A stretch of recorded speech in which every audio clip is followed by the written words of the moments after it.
म्हणजे तुम्ही लोणावळ्याच्या हॉटेलमध्ये हनीमून स्पेशल मध्ये थांबलात ना? तुम्ही? मी सुद्धा तिथेच थांबलो आहे. अच्छा अच्छा. त्याचं काय ना, मी एका रिअल इस्टेट कंपनीमध्ये काम करतो आणि आमच्या रिअल इस्टेट कंपनीने लोणावळ्यात सुद्धा एक साईट खोललेली आहे आणि ती साईट बघण्यासाठी मी इथे आलो. आता इथे आलो तर आणि कामातून थोडी सवड मिळाली, म्हटलं जावं आणि जंगल सफारी करून घ्यावी. नाही, आम्ही सुद्धा जंगल सफारीसाठी. हो का? आणि हो, जंगल सफारी करता करता मला एक माझ्या कुलदेवतेचं मंदिर दिसलं, चामुंडा देवीचं. आणि मी तिथे मनोभावे पूजा केली आणि हे प्रसाद देवीला चढवलं आणि तोच प्रसाद मी घरी सुद्धा घेऊन येणार आहे. मला असं वाटतं की हा प्रसाद तुम्ही सुद्धा घ्या. अच्छा, आपला परिचय नाही, माझा परिचय मी राकेश.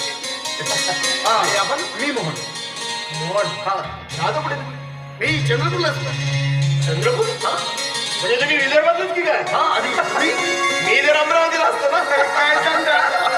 खूप बरं वाटलं. म्हणजे काय ना, हल्ली विदर्भातील लोक भेटत नाही ना. आणि 4-5 दिवस झाले हो, एकही विदर्भातला माणूस इकडे फिरकला नाही. कसं आहे म्हणतो, इतक्या दूर विदर्भातले लोक येतात ते क्वचितच. आणि हे लोणावळ्याचं जंगल, लोणावळ्याचं ते परिसर बघण्यासाठी आणि यथेच आनंद लुटण्यासाठी फार कमी लोक येतात. पण जेव्हा आपले विदर्भातले लोक असे आपल्याला भेटतात ना, काय सांगू तुम्हाला, इतका आनंद होतो जणू काही आपल्या इतक्या दूर आपले नातलगच मिळाले की काय असं. हो, तुम्ही तर इतकं देवासारखे भेटलात बघा. खूप आनंद झाला. आम्ही काय म्हणतो, जर कधी आलात तरी या चंद्रपूरला. अरे नक्कीच. जयदेवीच्या मागचं आपलं घर आहे. तसंही माझं रिअल इस्टेटचा बिझनेस इकडे तिकडे खूप जास्त पसरलेला आहे. अच्छा. आणि कामानिमित्त मी येतच असतो.